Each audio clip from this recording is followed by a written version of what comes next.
Welcome to Outdoors Radio, amplifying voices, inspiring the world. I'm your host, Alba Mireles, and I'm absolutely delighted to welcome today's guest, Danute Debney Shaw, the author of the book titled How the Teen Man Found His Brain, One Journey's Path for Perceptual Development. We're here to celebrate your creativity and explore the world you crafted in this book. Danute, thank you so much for joining us. Thank you so much for inviting me. I'm delighted to be here to engage in our discussion. Yes, and let's start with something simple. Can you tell us a little bit about yourself? Well, I am an author, obviously, speaker, decision strategist, and consultant. I have spent 30 years in management, organization, and law, and that's part of the background for my book. I also have another track as a background for my book. I come from a family that went through a great deal in terms of challenges and had to develop a great deal of resilience to survive them. My mother was in a Siberian labor camp. My father was in a German labor camp.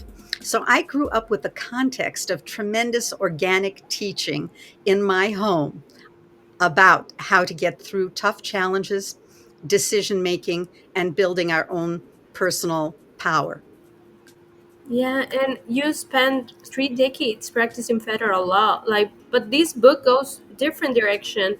What inspired you to explore intuitive decision making and perceptual development? Well, actually, I didn't spend the 30 years just in law. That's why I mentioned that it was management and organization efforts. So there were a variety of different roles that I played aside of being an attorney.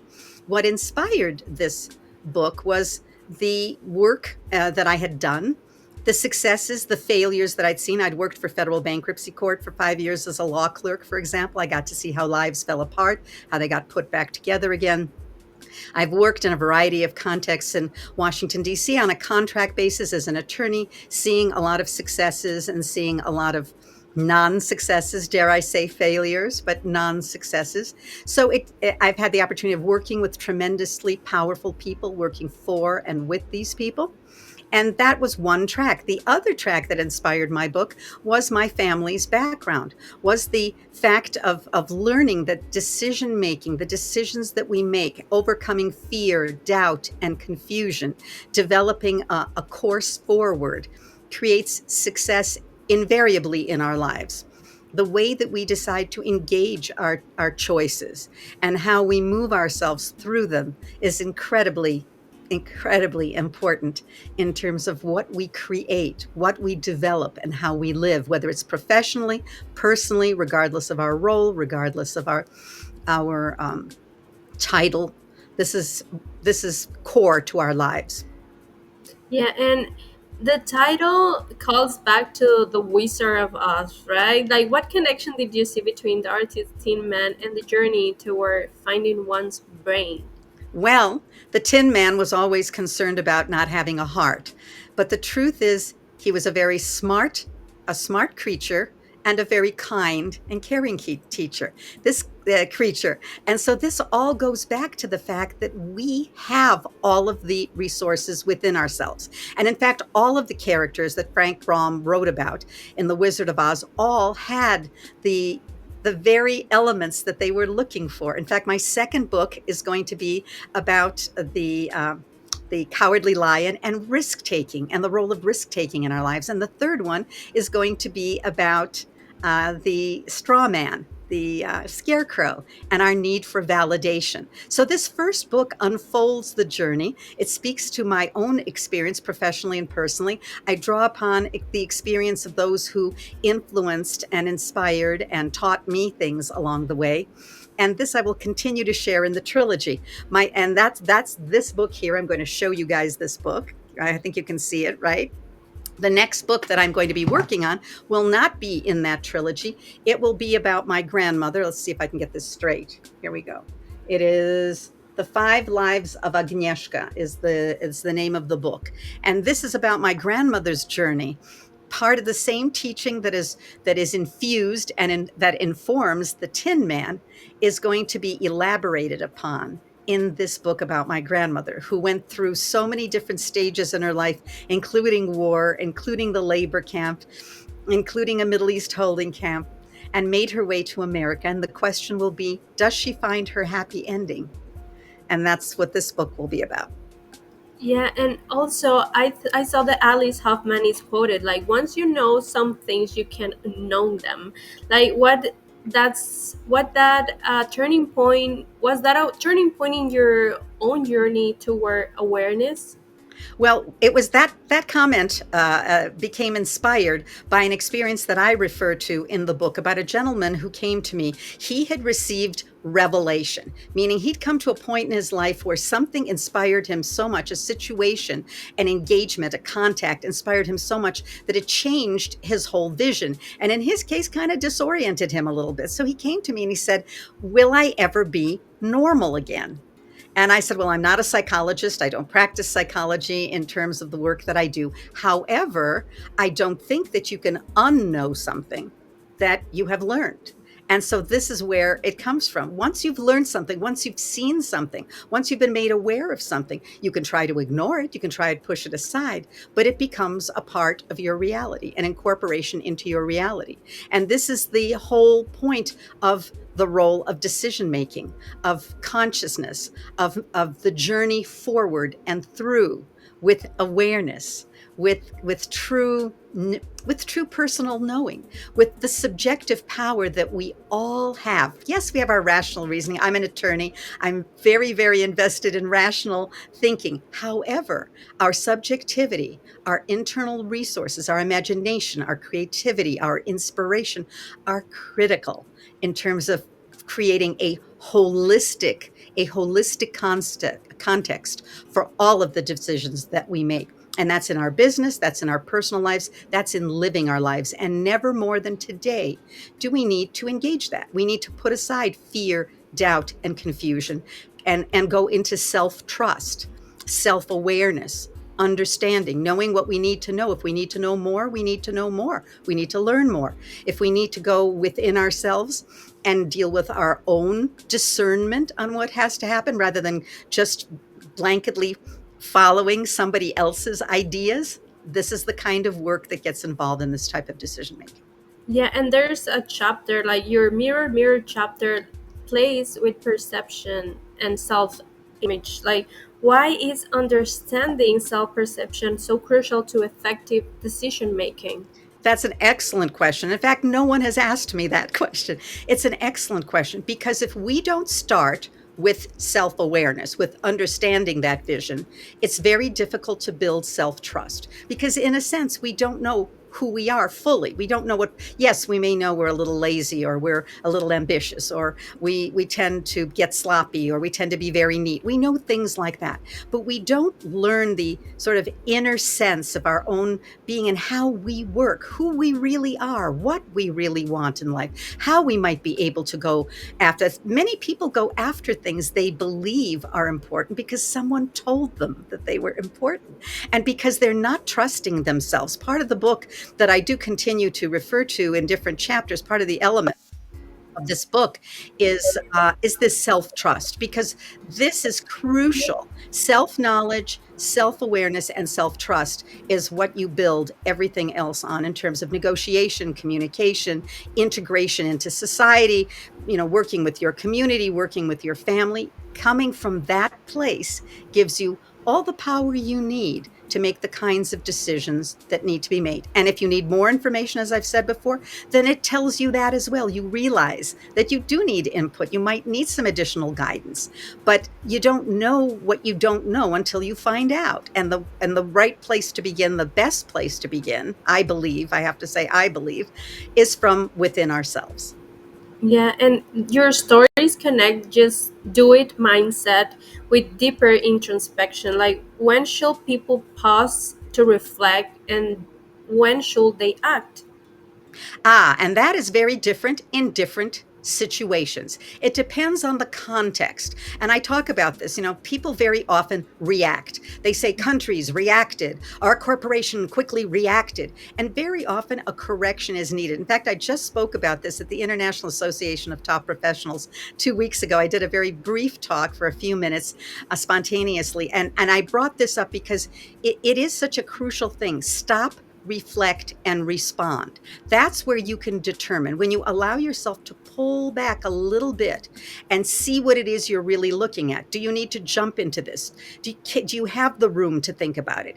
If you do, then give yourself that space, because a much more powerful result will come from that kind of consideration. Sure, there are times when there has to be an emergency reaction, and then however it needs to be resolved later or adjusted or rebalanced, then it's done. But in most cases, we have that moment. Even when you're in a negotiation, in a meeting, you need to take that pause, that breath. If you need to take a break, you take a break. If you need to step away, you step away. If you do have to keep going, then pause. Allow yourself the room to think, because in truth our minds work very rapidly and lots of ideas will come into our mind. If we panic and we just react, well, then we don't give ourselves the benefit of that. And again, the consequences vary depending on what's invested in the decision or the action that you're taking. Yeah, and with you crafted 300 pages more, like the story and strategy. But what was the most challenging part of writing Teen Man?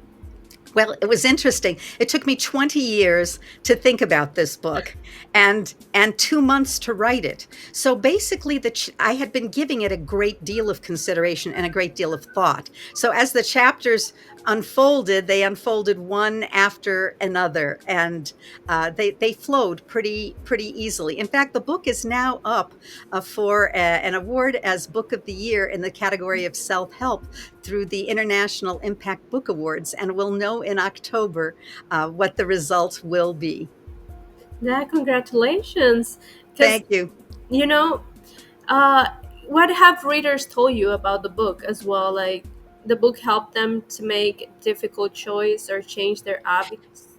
See, I really wrote the book to make people think, to provoke consideration. People don't have to agree with me. They don't have to buy into like one program. Yes, in the book, in the various chapters, I mention exercises or ways that one might consider the question that might be before them.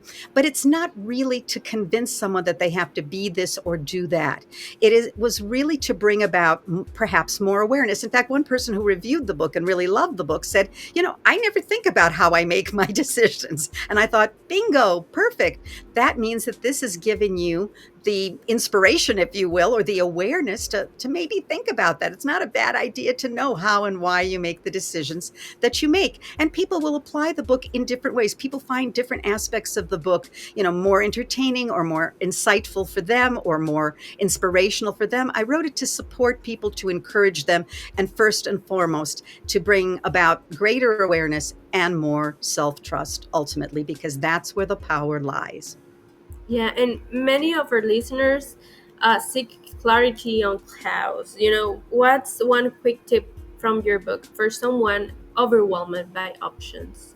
Well, as I just mentioned briefly before, this is really critical. Stop, reflect, respond. Now, many different programs offer, similar language and do refer to that concept, but it cannot be overstated in terms of its importance. We all kind of know we should be doing that, but we don't really think about it when we're in a situation that requires some kind of critical thinking and perhaps sensitivity in terms of time. Pull back, take that breath, give yourself the room. And in the end, this is something else that I have brought up occasionally before. Know that your best effort, your best decision, if you have taken everything into consideration, if you have looked at what you need to look at, then that's all you really can do in a given situation. People often feel they need to be perfect or they need to do the right thing. Many people have said to me, I tried my best, it wasn't good enough. No, actually your best is good enough if that's really what you did. And sometimes you don't have enough time in whatever the question is to go do research or talk to people or get more information. If you have that kind of time, that's wonderful. But particularly in a negotiation, it's important to listen. It's important to know what is really coming at you in the question, in the decision that needs to be made. What's really being asked of you? How do you feel about what's being asked of you? What do you think would make sense for you and for whoever else is part of the consequence. If you're making a decision for your family, if you're making a decision for your company, then you need to take that into consideration.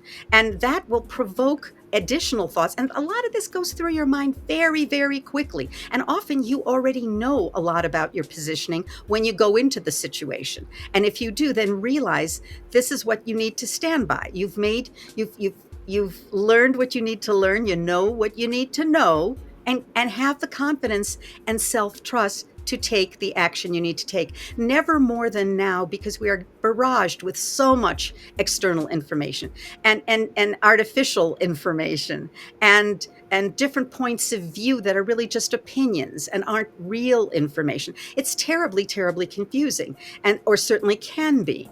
And this is why I bring up the point that self-trust, knowing how you feel, how you think, where you're coming from, what your strengths are, what your vision is, what are your goals, what do you see as life moving forward. This is the kind of stuff we can only answer for ourselves. And you don't do it all at once. You do it one step at a time, one piece at a time, one issue at a time. And you can experiment. How do you feel about something? What perception are you getting? I have some quotes from people who very much relied upon their subjectivity, their internal awareness, in addition to rational thinking. And they've been in very powerful positions. In fact, all of the most successful people that I have ever worked with and for, as I've mentioned, I've worked for a number of them, they all use all of the resources that are available to them. And then that's all they can do is the best that they can do. And that's all we can do as well. Yeah, and also I have a question, since I know that you're working a lot with a lot of people, and are you working in any other new projects? Perhaps the books, any like workshop, another Well, kind. what I'm doing, I was before COVID, I was doing workshops. I'm certainly available to do workshops for, let's say, for a group or an organization. I could certainly do one. Right now, I'm focusing on the writing and on speaking. I'm always available to speak at private events, at public events, at corporate events. And these are the two areas. My writing and my speaking are the biggest focus. As I move on down the road, I may be doing more with workshops again, but that's been sort of put on the back burner because I'm also traveling a good deal. I do book signings. I've done about 50 book signings in about 25 states, maybe a little bit less than that. So I've been all over parts of the United States and also in England. I am there intermittently. So I am endeavoring to sort of spread the word. What I'm proselytizing for is I'm proselytizing for the health and well-being of everyone, whatever that means to him or her, right? Not just one idea that fits all that everybody should follow, but to be the best and brightest of who we can be, whether we're leading a company. And I believe me, I've talked to people who are insecure leading companies, as well as people making decisions day to day, every day in our lives, and be able to make them in a way that we don't look back with any regret. The key is no regrets. And so this is what I'm working on. This is what I'm speaking about. This is what I'm writing about. And my next book about my grandmother, the book on her life, is really a lesson as well, but it will be written more like a novel. So it will be the story, but you can get from it so much about how someone was able to overcome a lot of different challenges. And we all have them. It doesn't have to be about getting through a war. We have all sorts of challenges with what career steps to take, what other directions to take in our personal lives, with health, with business, with so many things. Every day we are fraught with these decisions, and the more confident we can be about how we are making them, the more we can go forward in our lives in a way that will not give rise to any regrets. We learn what we can from it, and we continue to go forward, and we build a wonderful and beautiful life. Yeah, thank you. Like those ones are very nice words. And where can listeners learn more, connect with you? Any website, a platform that they can read? Yes, you Find. can reach me. You can reach me at Celafontis. That's the name of my company. It's spelled Celaphontus. Celafontis. I'll spell it again. Celaphontus. Ontus. You can also find me on social media, Instagram, Facebook, LinkedIn, under my name. Celefantis is the my name on Instagram, but you can find me under Danute Debney Shaw. You can also send me an email, dds@celefantis.com. And the book is available through Barnes and Noble. It's available through Amazon. It is available through independent bookstores. It is, you can just about get it anywhere. And if the bookstore doesn't have it, it can be requested because it is available through Ingram, which is a wide distributor in the United States. So, and it can be obtained. I don't know if I mentioned Balboa Press. Did I mention Balboa Press? That's the publisher. No. You can always get it through the publisher as well. Okay, thank you, It has been a pleasure for me to have you here and hear you everything that you say. It gives you like a sense that okay, now something it's better when you finish your book. I think the people is gonna be like really thinking, okay, this is a different perspective, and now I can go through all the challenges and all the options that I have, and be wisely in that. And thank you for that. Well, the last thing I can say is do it now. Do it for yourself, whatever those steps are, whether it is getting a book, whether it is learning some more, whether it is doing little bits of activity that involves building self trust. Do it now for yourself. It'll be a very important step in your innovation of decision making. Thank you, and it has been a pleasure having you on Authors Radio. And thank you for giving us a glimpse into your work and sharing your passion. And listeners, be sure to check her book. Thank you for tuning into Authors Radio, amplifying voices inspiring the world. And join me next time for another inspiring conversation. In the meantime, happy listening. Thank you.